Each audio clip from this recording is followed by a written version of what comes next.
Hi, I'm April. Welcome to Wine Walk Wednesdays. We're glad you could join us. AARP Colorado believes that the best years begin at 50, and we're out to prove it with our program, the new 50 Plus It's a Mindset, that says we're better than ever. As part of that get up and go attitude, we're hosting Wine Walk Wednesday. It's just another opportunity for AARP to encourage active adults to learn more, play more, and exceed all their expectations. We can see and feel the trends. People 50 and older are more active, both physically and mentally, than ever before. They aren't slowing down. In fact, they're preparing themselves to do more of the things they love. So many older adults are exercising and eating right daily. They are taking the time to learn new things, and they know the importance of life balance, making sure that leisure and fun are a significant part of their healthy lifestyle. In that lively spirit, we welcome you to enjoy our Wine Walk Wednesday. While we hope that you learn something new and exciting, we want you to enjoy yourself, relax, and most of all, have fun. And here is our wine guru, John Yu.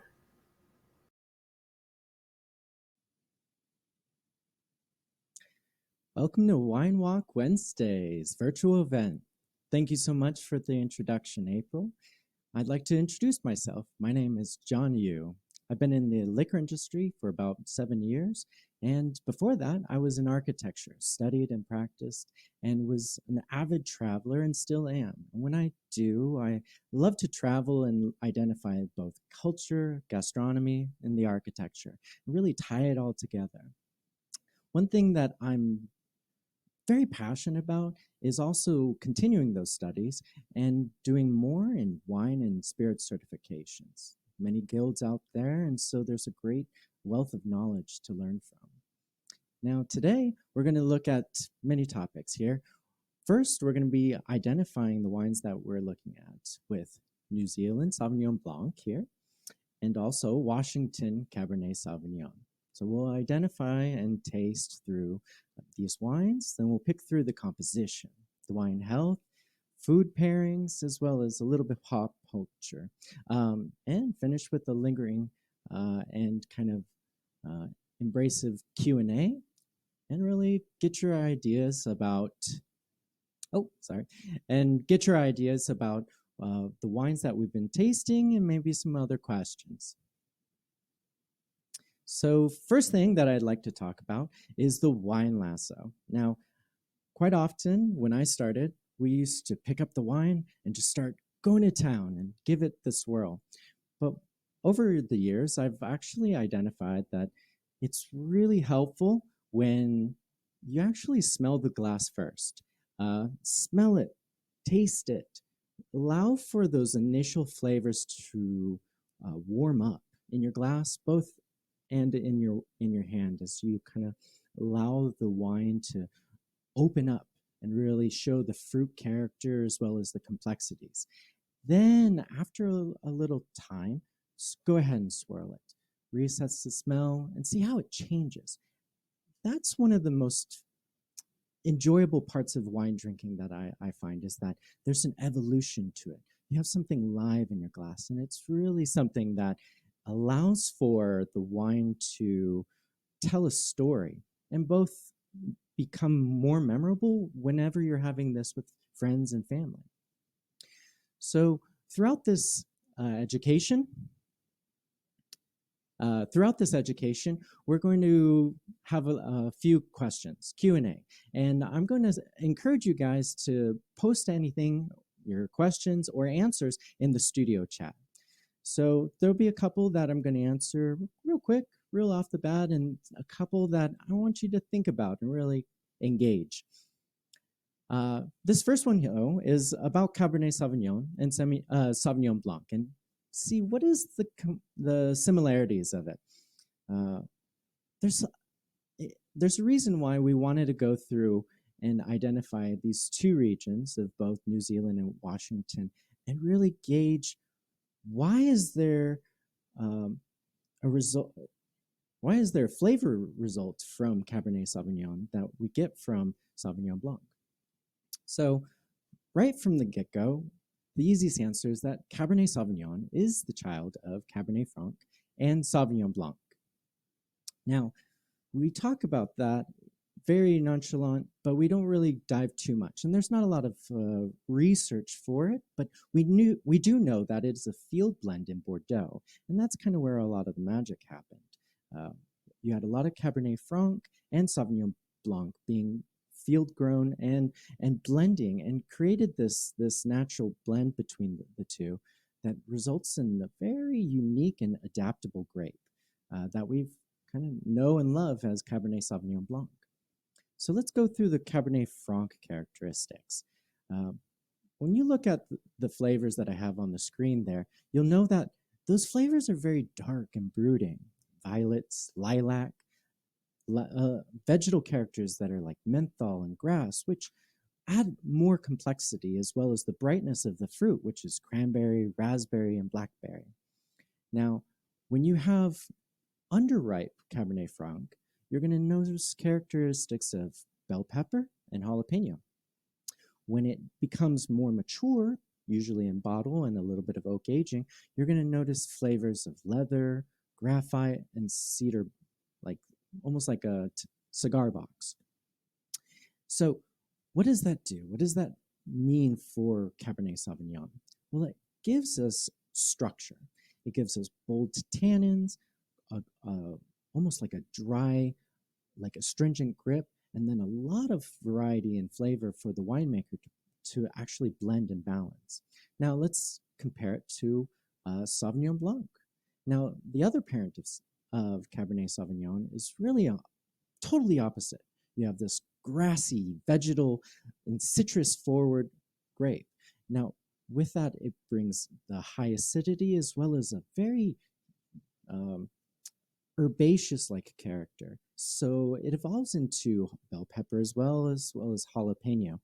And depending on the climate, you also get this minerality, or what we consider wet stone. And it gives it a almost like a how would you describe it? It's very vibrant. It almost adds to the acidity of the wine. And so when you're tasting through this, and we're going to get into it in a minute, you're going to notice a lot of similarities that we're going to get from the Cabernet Sauvignon in the Sauvignon Blanc. So let's go into New Zealand real quick and identify those flavors that they're famous for and what we might be finding in our glass. New Zealand, being in the southern hemisphere, is actually quite cold, very brisk. And because of that, you're going to have these famously iconic flavors of gooseberry and grapefruit. We talk about that a lot in New Zealand Sauvignon Blanc, as well as this racing acidity, as well as honeysuckle and ginger. Now, honeysuckle and ginger are very unique and kind of a winemaker's choice. If they can prevent a little thing called botrytis, you won't notice it. Quite often it's not found, but in Bordeaux, you will, and it's actually a great feature, even though it's considered a little bit of a fault. Now, outside of that, the fruit can go even more bright with star fruit and kiwi citrus, and it just creates this what we call day bright like character. It's just lively and almost champagne like in style. And so, because of that, they actually will make some effervescent style, not quite champagne, but carbonated Sauvignon Blancs of their own. Now, let's compare this to what we call the Old World, Entre deux Mers, Bordeaux in France. Now, Entre deux Mers means between two seas or two oceans. Now, in that style, they're famous for blending with Semillon. Now, Semillon in general has this beautiful capability of creating like a supple and sweet character, balanced with the acidity of the Sauvignon Blanc. It actually allows for the wine to be very balanced, but also have longevity. Now, combine that with oak aging, it's going to develop this character that's really iconic for ageability and like cellaring. You can cellar these wines for easily 20, maybe 30 years, no problem. And in the right cellaring techniques, you have to keep an eye out for humidity and the right temperature. But in general, they're very hardy wines. And when we look at New Zealand Sauvignon Blanc in comparison, and all the other regions that we're going to be learning from, or that have learned from Entre deux Mers, it's going to give you an idea when you're shopping for wine, what are the regions that everyone's looking for? This is kind of uh, the pioneer for the last 300 years. Bordeaux has been making wine, and it's been iconic for so long that all these regions, both Marlborough, New Zealand, Hawke's Bay, New Zealand, Sonoma, Casablanca, and Margaret River in Australia, all have learned from it and have tried to adapt in their own way, creating their own style as well as their own vernacular for the wine. Now, how does this relate to Cabernet Sauvignon? Well, let's take a look at the flavors and really see how those characteristics develop and are adaptable around the world. With the bright cherry, blackberry, and plum flavors, you're getting a lot of characters right off the bat from Cabernet Franc. And it's that dark, brooding characteristic that makes it actually very resilient and famous for growing around the world. It's got a great adaptability in California, Australia, any hemisphere, any climate. It's very hardy. And part of that is because of its thick skins, its hardy rootstock, and adaptability. Now, because of that, it also has this beautiful way of blending with other grapes, being the structure that binds other flavors to it. And when we do that, we usually oak age. By oak aging, it creates this variety and almost infinite ability to explore the flavors out of Cabernet Sauvignon and Cabernet Sauvignon blends. Because of that, we've also identified genetic diversification in the field. Just like how it was created, it too has its own mutations that allow for us to identify better strains or better flavors that we're really looking for, particularly for a winemaker who might be starting a new vineyard. Now, as we go into Washington, we're going to be tasting the Cabernet Sauvignon from that region. And the reason why is because in latitude, they're very similar to Bordeaux and create this cool climate. It has this ability to develop a softer, more lush feel in contrast. So I wanted you guys to try this because in general, Bordeaux will start off $50, maybe higher in the market. But Washington Cab is easily $15 to $30, depending on the complexity of the wine and oak aging. So I like to go after it because there's a lot of care in the vinification and the winemaking techniques. So what they do is they create softer tannins for aging, maceration, and blending. But at the same time, it makes a very rich mouthfeel. It makes it very soft on the palate and easy to drink right away. Because again, you're not going to be buying these wines to throw in your cellar for 20 years. You want something that sometimes you can just crack open and go. And Washington Cabs are fantastic for that. Now, to answer a question from John here, what does AVA mean? So an AVA is an American viticultural area. It's what we identify as legal regions that are permitted to grow certain grapes. Now, we use this very loosely because we guide winemakers in order to choose different grapes. We also control different alcohol percentages and sugar.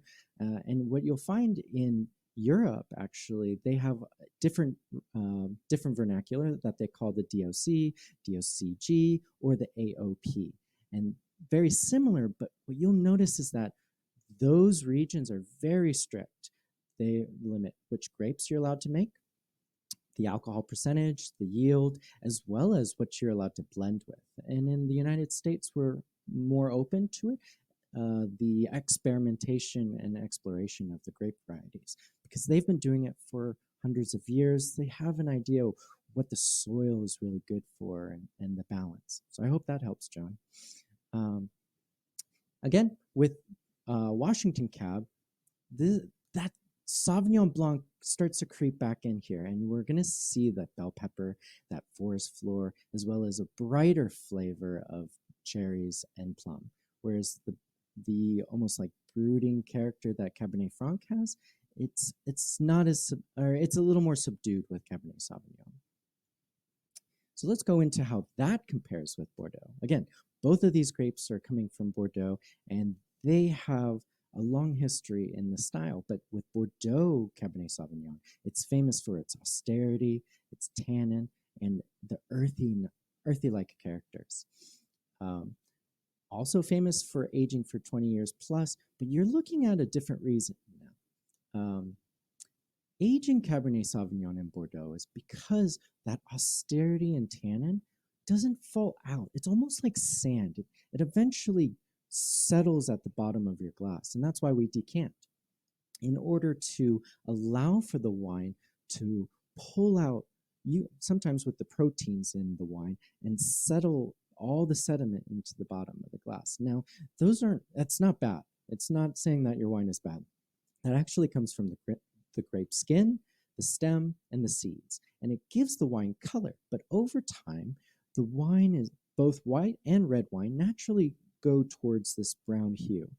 And by doing that, they lose a little bit of the color and the vibrance. So with a Cabernet Sauvignon, for example, it usually starts off bright purple or even blue, and it slowly gets this tawny and ruby-like character, whereas a white wine like Sauvignon Blanc will also start gaining this golden-like hue as it's aged. So looking at some of the regions that Medoc has kind of influenced, we're looking more at what we call the left bank of Bordeaux. Instead of the center of it, we're now exploring a larger region that has a little more versatility. And because of that, it's affected the world in a very different way. With Napa, you have Cabernet Merlot blends. Washington, you also have Cab Merlot. Chile, they actually saved a grape varietal called Carmenere. And Carmenere is something that Bordeaux doesn't use too often, and Chile actually has protected because of its exclusive terroir. And we'll get into the word terroir in a minute here. Now with Tuscany, Tuscany also has adapted the Cabernet Merlot blend by blending their varietals with it, like Sangiovese. Argentina, similar to Chile, has taken the grape of Malbec, known as Cot, C-O-T, and they've also protected that grape varietal. And lastly, Rioja, which is one of my favorite regions, has not taken the grape varietals, but they've adapted the knowledge and the knowledge and strength of blending and oak aging. They've learned this style from Bordeaux, particularly because Bordeaux was a pioneer in marketing. They were the closest to the ocean. They had rivers in order to transport, import, export, and it made them very successful. And another reason why they're world famous 300 years ago up until now. So Rioja actually built they built a train that basically allowed for them to create almost like a industrial river, and learned a lot, and also were able to bring back a lot of the technology from them. So now let's get on to the fun part.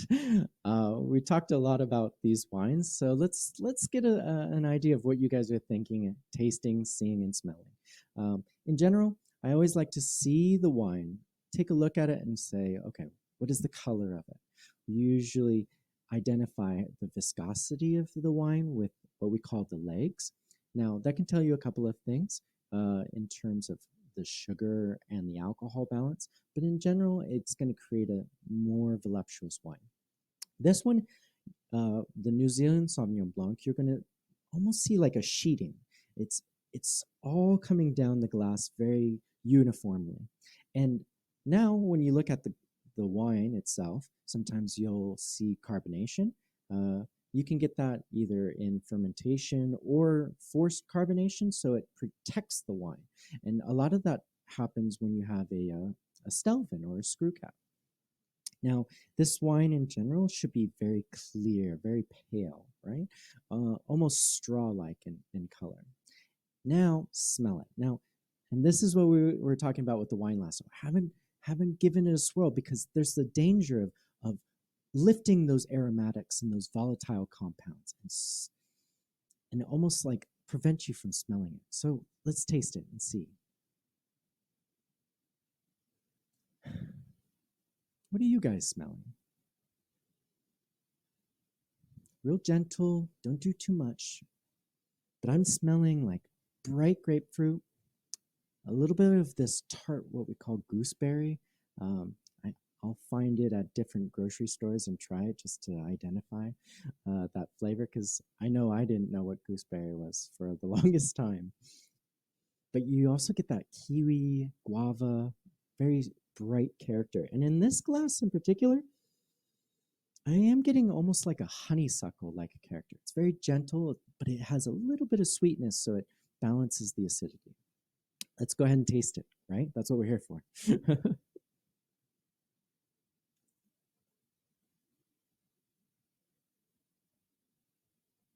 You're really noticing the vibrance. It's it's like grapefruit champagne still, but it's so lush with acidity.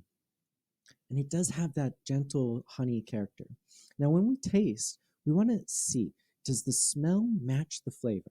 It's very important when you're drinking the wine because when you have that ability to make the wine smell and taste the same, that's a sign of great winemaking quality. So let's go into how how you can use that, right? High acidic wines are wonderful for food pairing, but it actually stimulates your palate. The acidity makes you salivate and almost starts the digestive system that makes you hungry. And because of that, that's why we like to start off with something bright and crisp like this before we get into a heavy meal. And a fun fact that I like to do is I like to finish a meal like that because the last thing I want to do is finish a meal with something that's very heavy and almost like will put me out. But if one glass of something like this Sauvignon Blanc will actually bring me back and makes it the meal even more like more lingering. You know, you feel like you can go on. You feel like you can eat a little bit more. So I'm going to come back to that because I want to see how that develops. It's starting to build up a little bit of a lime and lemon like character, which is very common with white wine, especially in high acidity. Now let's get into the red wine here. Again, now we're looking at this deep, almost like impenetrable purple and blue like character. You can barely see your hand through it. And that's part of the heavy maceration. What they do is pump over maceration that allows for the wine skin, stems, and seeds to break up and become this really almost like deep purple color and hue. Also, John was saying, you guys are drinking the Terral Dago. All right. Never heard it before, but we like it. Denver Post suggested it. Plum, dark cherry, and leather. And that's awesome. I love that because you're really getting this lush character that we're looking at, as well as extra complexities. And we're going to get into the complexities in a bit, but the leather character is a really fun way to explore what we call tertiary characters and see if you're tasting almost like that cedar box like character or other earthier components to it. So we're going to do the same. Right off the bat, you're getting this black cherry, blackberry like character. Not quite jam though, it's still underripe, and that's because of the cold climate. Now, instead, this is almost like a freshly macerated berry.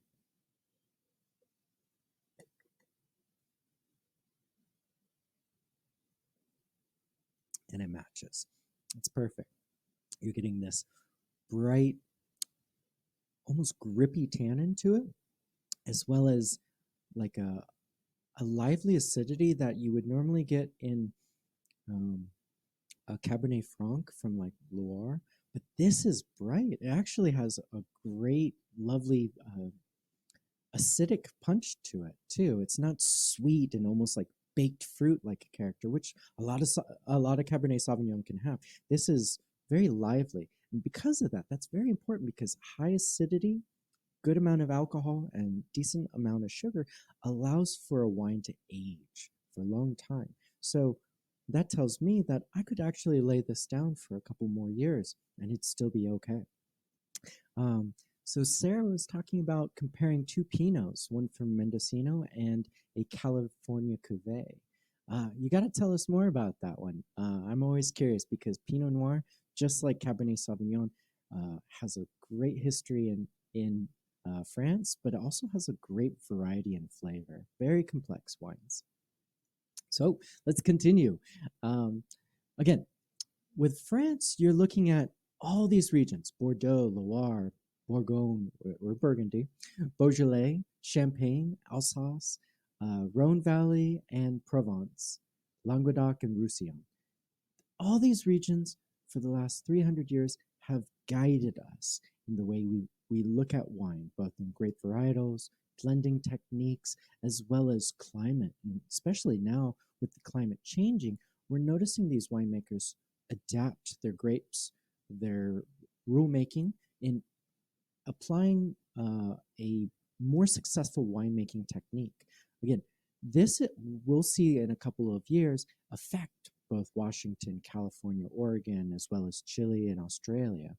Um, and going on to our next poll here, um, where do you find buttery flavors? Now, I know this might not seem relevant, particularly to the wines that we're drinking, but what we're getting with buttery flavors is a very specific answer that I'm looking for, and we're gonna get into that in a minute here.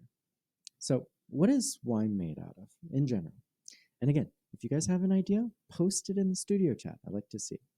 Um, with wine, it's very simple in terms of its composition. You have predominant amount of water, a little bit of sugar, as well as the alcohol, which is unfortunate, but it's the one thing that we see on the bottle all the time, as well as acidity. Now, look at how much acidity is in wine in general. You're getting half to almost 3/4%, but it makes such a huge impact, especially with like a New Zealand Sauvignon Blanc. It's identifying how lively the wine is, and something like this Cabernet Sauvignon, where it gives it vibrance. It's not just cherries and almost like a blackberry pie.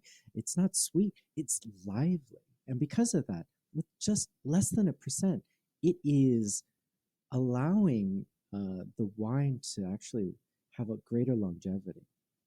Real quick here. So Jennifer was saying Washington Cabernet Sauvignon tastes slightly earthy. The aroma is more fruity, and I agree. And part of that, again, is what we call pump over maceration. So they take the wine in the vat, and with the hose, they siphon the bottom of the wine and pump it over onto the cap. And the cap is the skins, the seeds, the stems, and it gently breaks up the grape, uh, the skin, seeds, and stems, but it also almost like creates this deeper, richer color, but not as tannic. It's not as astringent as rough. But sometimes it expedites the earthy characters that you and I am also tasting. And with McBride's sister Sauvignon Blanc, H3 Cabernet Sauvignon from Horsehaven Hills. That's awesome.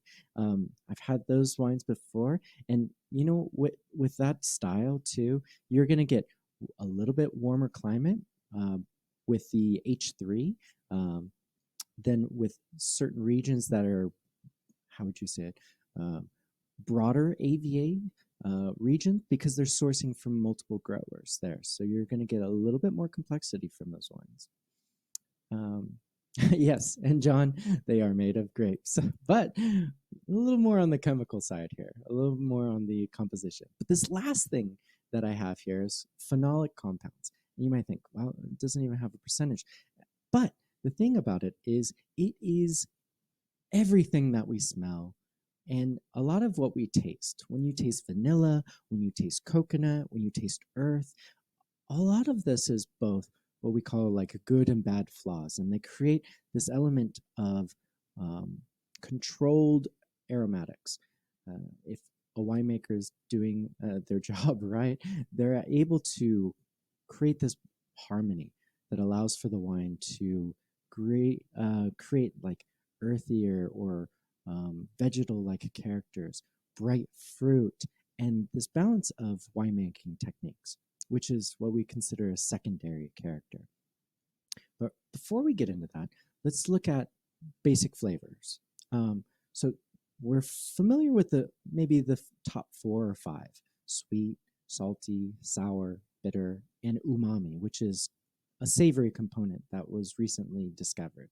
Um, on top of that, though, a lot of people talk about astringency being a different taste, as well as pungence and the heat from chili. So, very important factor when we're tasting wine because a lot of the time, let's say you're having a Cabernet Sauvignon with something spicy, that tannin will actually rub wrong and be a little more abrasive with hotter, more pungent foods. Uh, in contrast, though, when we're pairing, we like to do something like sweet and spicy because that almost tames. It's like a perpendicular pairing that allows for the wines to complement each other. Now, when we go into the aromatics of wines, we're looking for all these little components that I have here: fruit, floral, vegetal, minerality, butter, oak, and yeast are winemaking techniques that we like to identify, as well as this barnyard and earthy like character. That usually comes over time in bottle or in the cellar, and we're going to look in depth into what we call primary, secondary, and tertiary characters. But in general, when we're tasting a wine, I like to show this and see, okay, let's describe all these core structures. Sweetness. Let's go with the Sauvignon Blanc. Is it sweet?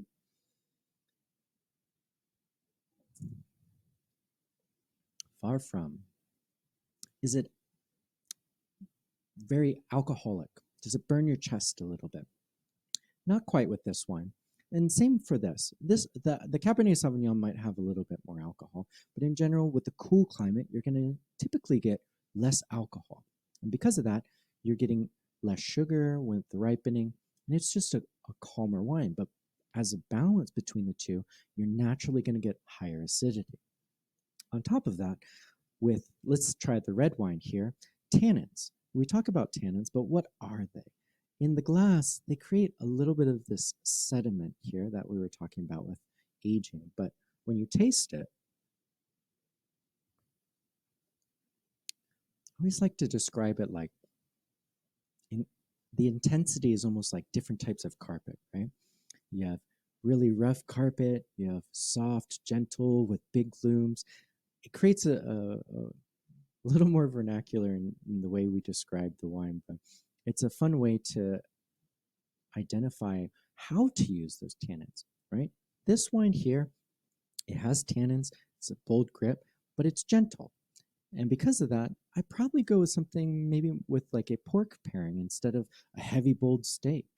Um, and it has a little bit more versatility in terms of other flavors that you can pair with, like mushrooms and almost like a compote like character. Like if you have something sweet, that sweetness from the cab can also balance with it well. Now, we're going into the details of aromatic structure: primary, secondary, and tertiary. What does that all mean? Why do we look at these? Well, in general, when we're looking at these three components, the reason why I like looking at them separately is because they show the evolution of the wine, both in bottle and in the cellar. When you're tasting wine, you want to look for, first off, primary flavors. Fresh flavors that usually involve early harvest, high acidity, and cold climate, as well as the complexity of the grape itself. So, with the fruit, we're going to go deeper into, with red wines, you get that cherry, plum, berry like character. With white wines, you get apples, pear, different types of citrus, like we were talking about with the Sauvignon Blanc. With the floral component, you're getting sometimes violets, lavender on red wines, honeysuckle, ginger can happen on the white wines, almost like a sweeter, very light flowery character. The vegetal component, both of these wines share grassy, bell peppery. Now, menthol, I didn't really taste too much in the Cabernet Sauvignon. And with the bell pepper in both of them, because of their winemaking technique, I think they did pretty well. I think they matured the wines long enough so that it kind of eliminates some of that, what we call pyrazine. It's a chemical component that creates the bell pepper like flavor. And then minerality. We won't see that so much with the Sauvignon or with the Cabernet Sauvignon, but we will see that and smell it with this Sauvignon Blanc. And actually, you can smell it more than anything sometimes.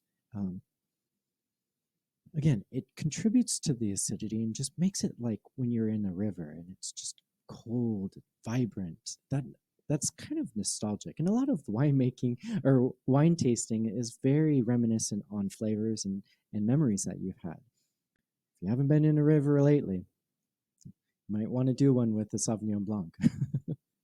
So next, let's get into secondary components. And this really answers the question that I had earlier. And again, if you have an idea what these answers in the polls are, please let me know.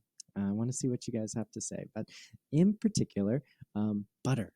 We're talking about butter and where does it come from? Now, secondary components are secondary for a reason because the grapes naturally have their own flavor. But once they go into fermentation, the winemaker has control over the wine and allows for this ability to develop the flavor further. So with mallow, short for malolactic fermentation, we're taking limes, the acidity and brightness that a lime would have, and we're turning it into milk. It's creamy, it's soft, and almost all red wines actually go through malolactic fermentation, but not all white. And that helps contribute to this bright, lively character that we don't have um, the fortunate or the fortune to encounter with the red wine. Because if you ever have a red wine that hasn't had malolactic fermentation, whew, you're in for a treat. That is bright and it'll make you pucker. It's very, very engaging, if anything.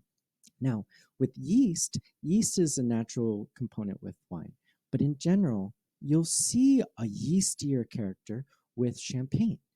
Champagne lets the wine sit on what we call the lees or the dead yeast cells, and it builds this bready like character. Sometimes like pizza dough, sometimes like rich like brioche.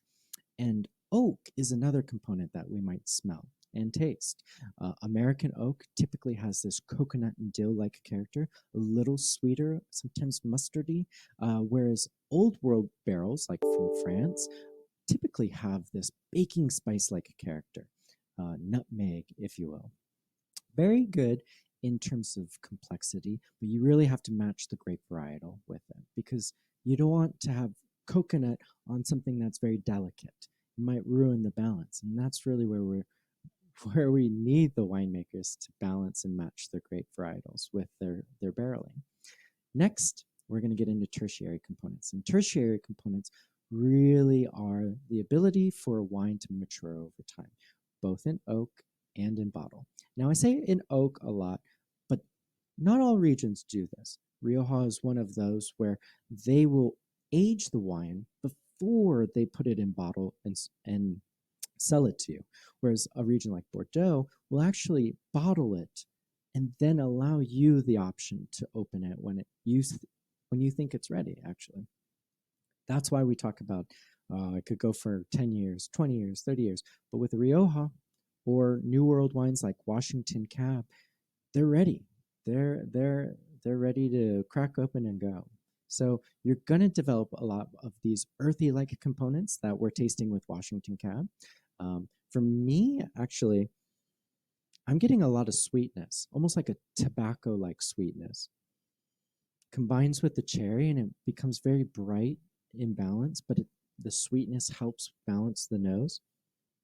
And then it also has that forest floor-like character. Not too intense, but it actually allows for almost like a earthier, tannic-like character that comes out. And I bet you over time that's going to actually simmer down in the bottle. Something that I would maybe give like another 5 years, but it tastes great. And that's one of the reasons why I love Washington Cab. Now, some of the other components you'll see with like mushrooms, truffle, and forest floor, Burgundy, like Pinot Noir that you were saying, Jennifer, earlier. Actually, who was drinking the Pinot Noir? Oh, that was Sarah. Sarah, that Pinot Noir especially in Burgundy, is famous for mushrooms, truffles, this earthy like component. Now, with botrytis, on the other hand, it creates this musty beeswax like character. We get this a lot in white wine, not so often in red wine. And then the wood component. And the wood component, again, we talk about sometimes cedar box, cigars, sandalwood if it's a particular smell. And I've actually gotten sandalwood on Sauvignon Blancs from New Zealand a couple times, certain producers there. Now, how does that kind of come together? Well, I usually like to think of the wines as their ageability and when's the right time to drink it. Primary is usually drink right now, like ready flavors. It's not going to develop too much more because there wasn't any oxidation. Usually it's in a screw cap. With secondary components, you're going to start smelling the wood and the yeast and the complexity that allows for it to benefit from oxygen. And then tertiary characters are really about the winemaker saying, hey, this is ready, or the customer, yourselves, saying, well, this could go for a little more time.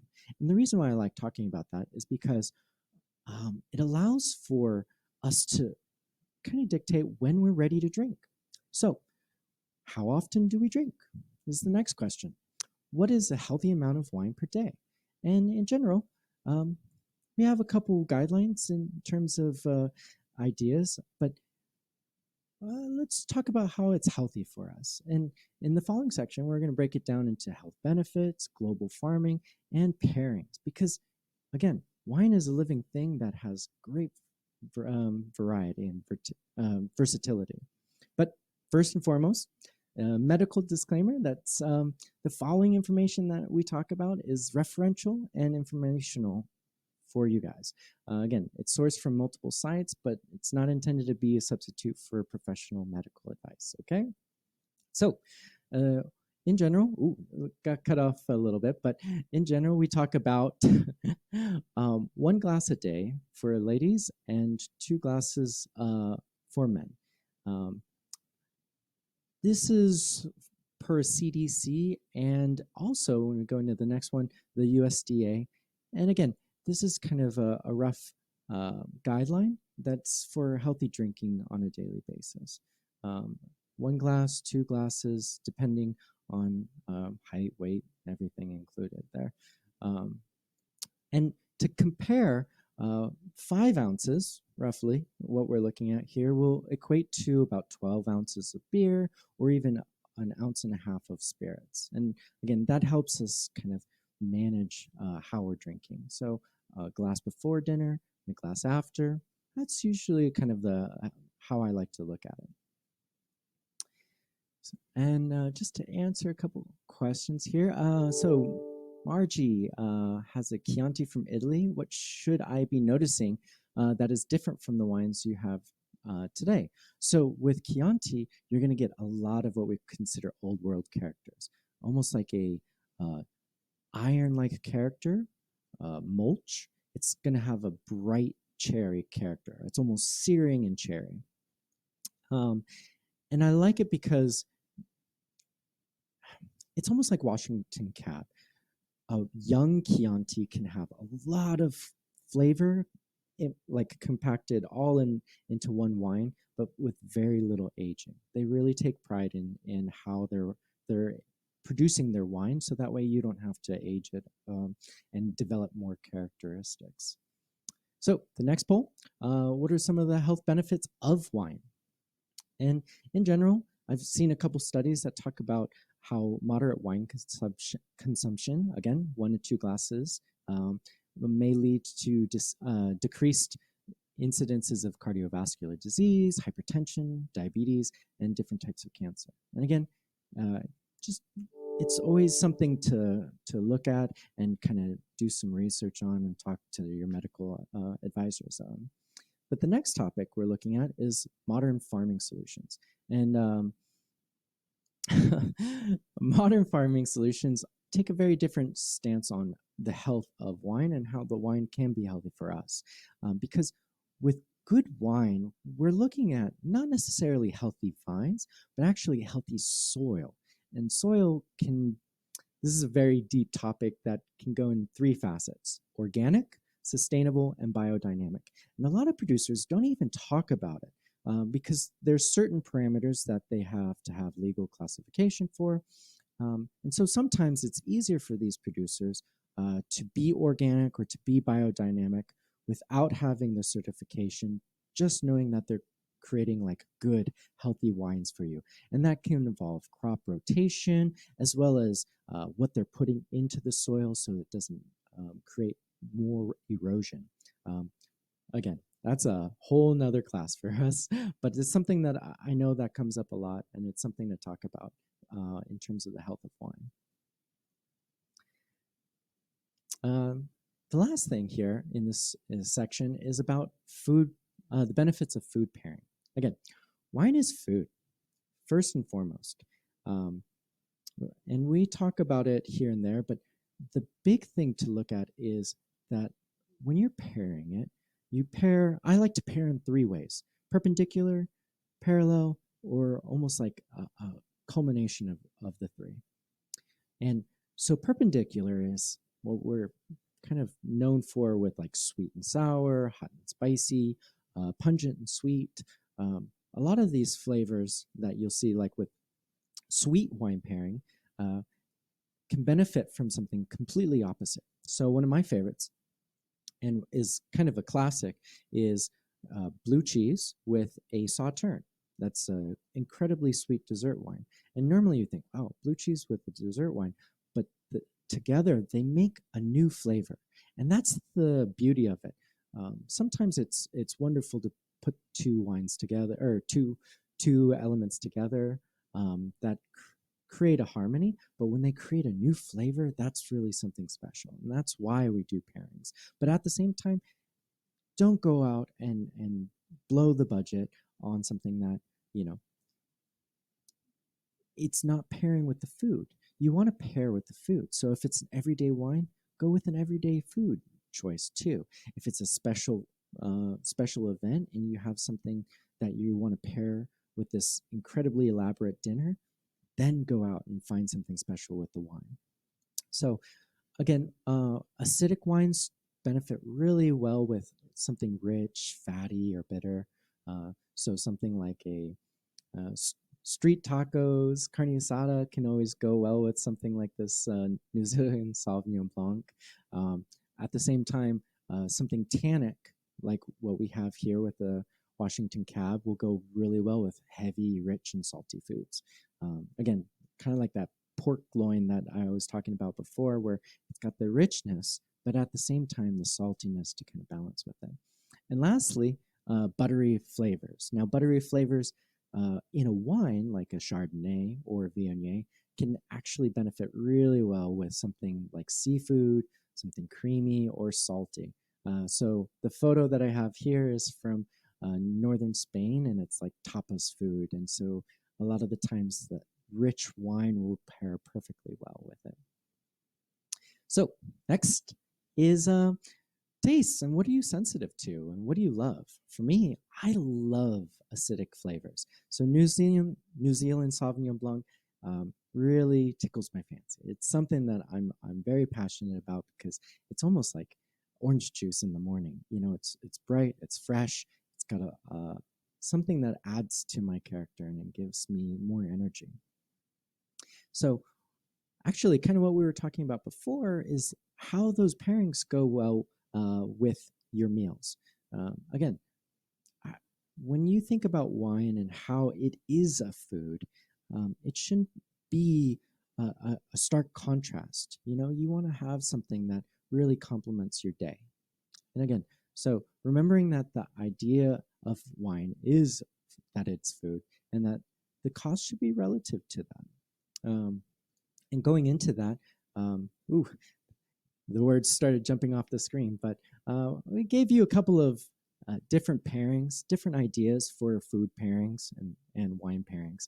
And actually, you'll notice in the handouts that we actually gave you a couple of recipes. I think we have 4 recipes and a couple of information as well as the handouts of the slides. So something to play with that I actually paired with both of these wines for you guys to experiment and try.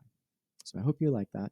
Um, and the next thing that I like to talk about is, have you ever been on a wine trip?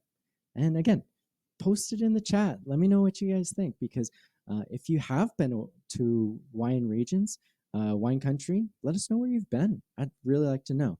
Um, and if you haven't, where would you like to go? That's something that, as we're building up our little files of where to go and places to be, um, there's a couple places like New Zealand that actually hit the top of my list that I would love to go and see. Now let's go back to the wine regions that we're looking at with Bordeaux, New Zealand, and Washington, and actually explore a little bit of the architecture of it. Now we didn't go too deep, but I wanted it to show you that, again, this is the cultural aspect that I really found to pair nicely with my adventures. Um, some of the famous chateaus of Bordeaux, you have Lafite Rothschild, Côte d'Estrennel, Chateau Gruard-Larose.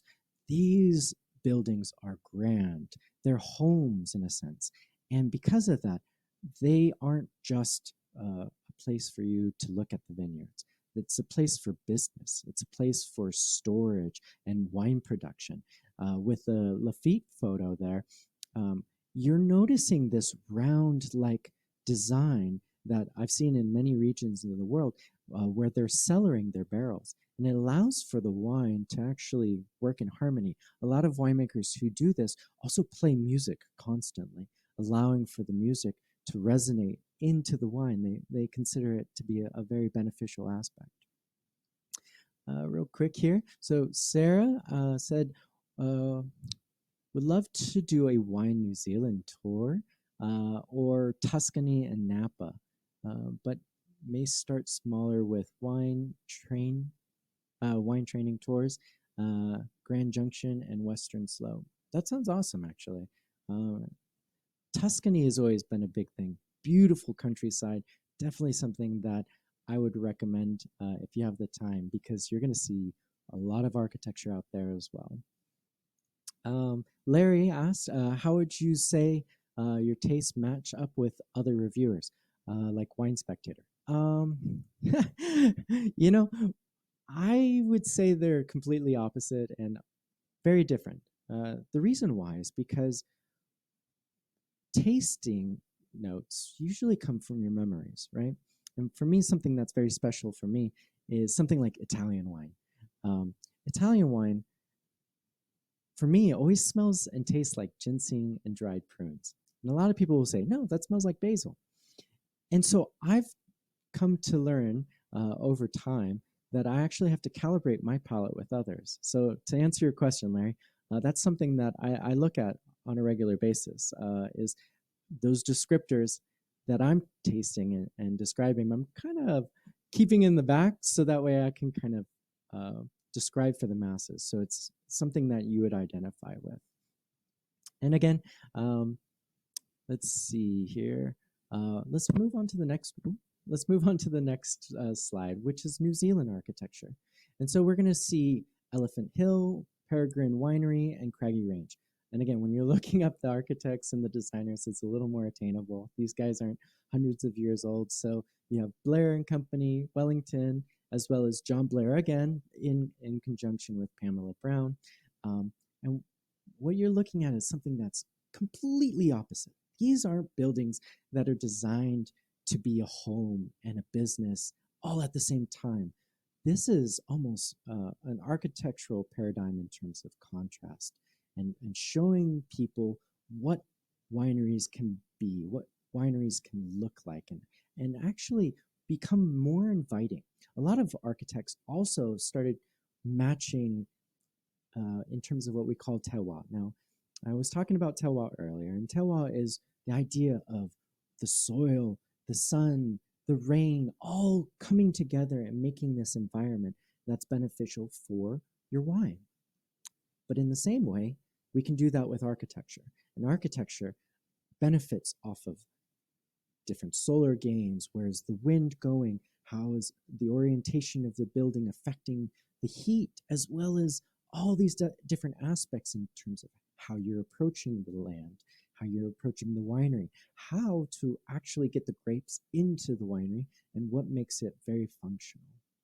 Um, a lot of the modern wineries will actually do what's called uh, well, gravity design. And what it does is it allows for the grapes to start up high. And actually, as they get crushed and processed into the wine, they start to funnel down into the winery. So that way, there's less pressure of being pumped, less technology involved. So that way, it allows for less use of CO2, of sulfur, of all these different elements. Let's see. Uh, New Mexico grew in Albuquerque and a small winery in Bandolino. That sounds fun. Actually, I lived in New Mexico for a little while, and definitely Gruet is a sparkling capital out there. It's fun to actually taste. And with Larry, you said, okay, after you taste are calibrated, do you generally agree with a particular 90 plus point vintage? Um, that's tricky. I would say I would. 90 plus in particular usually requires a number of things. We're looking for maturation in uh, oak complexity. We're looking at the different levels of flavor, both primary, secondary, and tertiary. We're also looking at how the wine tastes and does that taste like the region. So, like again, if I'm smelling grapefruit in a Cabernet Sauvignon, it's not telling me the region's typicity and how typical that wine is of that region. So when we're rating the wines and you're seeing these ratings, they're looking at the culmination of the flavor, the character of the region, and how that wine and winemaker are really showing the land and making the best wine possible. And so that's why you get a lot of wineries who are trying to be avant-garde and do different things, and it takes them a while to actually get on to different rating boards and really contrast popular belief. Nebbiolo was a big one like that. A lot of regions in Italy have that aspect to them. And again, with John, you said, not drink wine until we took a trip to the west coast of the US. Going up I-5 in Oregon, we saw a sign of Chateau Lorraine winners in Oregon. We spontaneously stopped intermittently from tasting room. And you know what? That's the thing. That's the beauty about wine trips, too, is that you have to have fun. You have to explore. It is an adventure. When you're going through and traveling in these regions and you see something that catches your eye, go check it out. You'll 100% you'll always be glad you did. Now, if you're in Europe, you might want to make an appointment first. But in the New World, anywhere in California, Oregon, Washington, they're usually very open and have tasting rooms that allow you to go in and go, hey, I want to try your wine. I want to see your winery. I want to hear your story. And that is always a fun thing to do because it allows for you to really enjoy that spontaneity. Let's see this. And John, it led me to a lot deeper travels and experiences, like you're talking about too. Once you get that travel bug, it gets you, and that's the beauty of different wine architecture is it gives you something to look at too, which leads us to Washington. Now, the reason why Washington's so interesting is because it's got that rustic feel again. I like talking about it with you have Canvasback here, Abeja, and Core Cellars, because it's taking almost the utilitarian aspect of what a winery is, and also the comfort that you would have, like in Bordeaux, but making it very American in style, making it where the outside is being brought into that land is affecting the building and creating this porosity that allows for you to enjoy the inside and outside at the same time. And Jennifer was mentioning, I found a lovely winery in Santa Barbara from not wanting to drink beer in a brewery. And in that region, you're going to get a lot of both. I'll tell you that. But Santa Barbara is beautiful Pinot Noir country. I will say that. Chardonnays are phenomenal, but they do have some of the most fun time out there. They're really exuberant about their culture in wine. So let's recap real quick here. So Cabernet Sauvignon and Sauvignon Blanc. What do we learn here? Their roots and their adventures date back to Bordeaux. For 300 years, these bad boys have been working together and really enjoying each other's creativity, bouncing off of each other, and the rest of the world has been able to benefit from that. You're learning um, Cabernet Sauvignon in Napa and Sauvignon Blanc in Sonoma, and they're working together. At the same time, they're not too far from each other. And because of that, with Oregon and Washington, you're getting these colder climates that allow for a lot of complexity, so that way you don't lose all the flavors right away. And how does that go into how we describe these wines? Well, it gives us these complexities, these primary, tertiary, or secondary and tertiary characters that allow for us to taste fruit, vegetal character, winemaking flavors like oak and yeast, as well as earth and like age-worthy components that define maturity. Uh, and again, now that we're kind of at the end of it here, see how these wines have grown. I'm sure the wine has gotten a little warmer since it's been in your glass, but you're going to smell brighter fruit, brighter character, and it's going to develop in your glass. And I hope that as we've been going through this, it's been able to be part of that story, the evolution of this glass, as well as kind of our educational event here in our wine walk. So to go into this last poll that I wanted to ask you guys is, what's hiding in your cellar? And what are you particularly fond of? A favorite wine, a favorite region, or grapes that you are passionate about and might hide in your wine cellar so that way when friends are coming over, go, no, not that one. Do the other one. And let's see here. Jennifer was mentioning oh yeah, the lovely breweries out there in Santa Barbara. And Deb was saying that you stopped in Paso Robles for pizza and found Hope Family Vineyard. Their troublemaker is great. You know, I did a wonderful wine adventure that went from Las Vegas, San Diego, Temecula, Paso Robles, and Central Coast. And I'll tell you what, Paso was quite the highlight. It was beautiful wine country, and really they're getting better and better every minute. So actually look at that region and start seeing how they're going to grow in the next couple of years. I'm very excited about it. Ben, you were talking about Red Zin from Napa. I totally agree.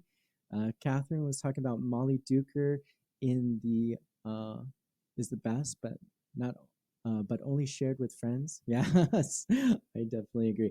Zin, those heavy red wines from Australia, like Molly Duker, as well as Rhone. A big fan of Rhone. We actually cracked open a Rhone wine recently, so that's exciting. I'm glad you guys have some really beautiful little treasures here. And remember, drink them. Don't be afraid. If you're ready to drink, get into it and really enjoy those moments there. Let's see. Let's get into it here. So it's kind of going into any questions. I wanted to see if you guys had any ideas or thoughts about what we were talking about today, as well as what you'd like to see from us for the next episode, and really explore. And we can go as deep as you like, but I'll try and keep it friendly for everybody because with 1 hour long, I like to engage as much as I can with you guys and really get as much answers for you as possible. But John, you said this was an enjoyable presentation, so I appreciate that. Thank you so much. Someday, maybe we will make some wine. If you're making wine out there, best of luck, man. I know right now the weather's hot and it is getting very challenging. So I know there's some creative winemaking techniques out there that we're starting to see, and we'll see in a couple of years. And again, with Pete Evans. I'm so glad, Catherine. I'm really glad you guys enjoyed this event. And again, please enjoy these wines, explore the possibility. And again, if you've got some left over, throw it in a little decanter, try it the next day. Try it the next day. See how it evolves. Because one of my favorite things to do is watch a wine evolve. So again, I want to thank our host for AARP Colorado for hosting this event and having us all come together and share some beautiful wine, a little bit of stories, a little bit of cellar secrets there. And again, I want to thank all of you guys for coming out here tonight and enjoying this with me.